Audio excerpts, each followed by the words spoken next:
بسم اللہ الرحمن الرحیم۔ السلام علیکم ناظرین، آج کی ویڈیو میں ہم آپ کو لے کر چلیں گے ایک ایسی سرزمین کی تاریخ میں جو ہزاروں سال سے علم، فلسفے، فن، جنگ اور انقلاب کا مرکز رہی۔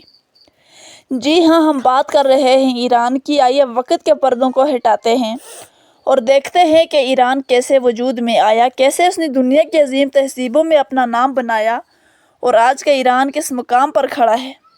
ایران کی تاریخ ہزاروں سال پرانی ہے۔ یہ علاقہ فارس اور یا پارس کے نام سے بھی جانا جاتا ہے اور اسے دنیا کی قدیم ترین تہذیبوں میں شمار کیا جاتا ہے۔ ایران میں سب سے پہلی بڑی تہذیب ایلامی تہذیب تھی جو تقریباً 2700 قبل مسیح ہے 539 قبل مسیح تک موجود رہی۔ پھر 550 قبل مسیح میں ایک بہت ہی طاقتور سلطنت کا آغاز ہوا، ہنامنشی سلطنت۔ یہ سلطنت سائرس اعظم نے قائم کی۔ انہوں نے دنیا کی پہلی انسانی حقوق کی دستاویز لکھی جسے سائرس کا اسطوانہ کہا جاتا ہے۔ ہنامنشی سلطنت نے مصر سے لے کر بھارت تک اور وسطی ایشیا سے لے کر یونان تک وسیع علاقے پر حکومت کی، لیکن 330 قبل مسیح میں اسکندر اعظم نے ایران پر حملہ کیا اور ہنامنشی سلطنت کا خاتمہ کر دیا۔ اس کے بعد ایران سلوکی، اشکانی اور پھر ساسانی سلطنت کے تحت آیا۔ ساسانی سلطنت 2251 ایران کی آخری زرتشتی سلطنت تھی جس نے رومن سلطنت اور بازنطینی سلطنت کے ساتھ کئی جنگیں لڑیں۔ 651 میں عربوں نے ایران پر حملہ کیا اور ساسانی سلطنت کو شکست دی۔ اس کے بعد ایران میں اسلام داخل ہوا۔ شروع میں بیشتر ایرانی اور زرتشتی تھے لیکن وقت کے ساتھ ساتھ اسلام قبول کرنے لگے۔ خاص طور پر شیعہ مکتب فکر عباسی خلافت کے دور میں ایران علمی ترقی کا گہوارہ بن گیا۔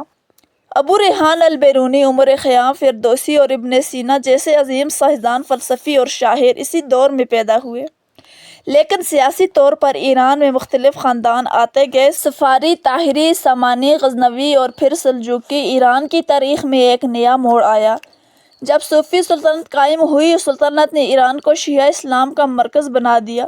شاہ اسماعیل اول نے 1501 میں سلطنت کی بنیاد رکھی اور شیعہ اثنا عشری فقہ کو ریاستی مذہب قرار دیا۔ صوفی سلطنت نے فن تعمیر، ادب اور ثقافت کو بہت فروغ دیا۔ ایران کا شہر اصفہان اسی دور میں نصف جہاں کہلایا، لیکن وقت کے ساتھ ساتھ صوفی کمزور ہوئے اور 1722 میں افغانیوں نے اصفہان پر قبضہ کر لیا۔ 1736 میں نادر شاہ افشار نے افغانیوں کو شکست دے کر ایران میں افشاری سلطنت قائم کی۔ نادر شاہ بہت عظیم جرنیل تھا جس نے دہلی پر حملہ کیا اور مشہور کوہ نور ہیرا ہندوستان سے ایران لے آیا۔ اس کے بعد کریم خان زندان نے سلطنت قائم کی جو نسبتاً پرامن دور تھا۔ 1796 میں قاجار سلطنت کا آغاز ہوا۔ قاجاری دور میں ایران مغربی طاقتوں خاص طور پر روس اور برطانیہ کے دباؤ کا شکار رہا۔ 1925 میں رضا شاہ پہلوی نے قاجار خاندان کو ہٹا کر پہلی سلطنت قائم کی۔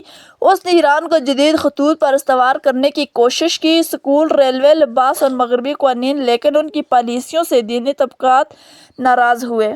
دوسری جنگ عظیم کے دوران برطانیہ اور سوویت یونین نے ایران پر قبضہ کر لیا اور رضا شاہ کو ہٹا کر اس کے بیٹے محمد رضا شاہ کو بادشاہ بنا لیا۔ محمد رضا شاہ کا دور معاشی ترقی کا دور تھا لیکن وہ آمریت، کرپشن اور مغربی وابستگی کی وجہ سے عوام میں غیر مقبول ہو گیا۔ آخر کار 1979 میں آیت اللہ خمینی کی قیادت میں ایک بڑا انقلاب آیا جسے اسلامی انقلاب کہا جاتا ہے۔ انقلاب کے بعد ایران ایک اسلامی جمہوریہ بن گیا جہاں سپریم لیڈر مجلس اور صدر صاحب اسلامی اصولوں کے تحت کام کر رہے ہیں۔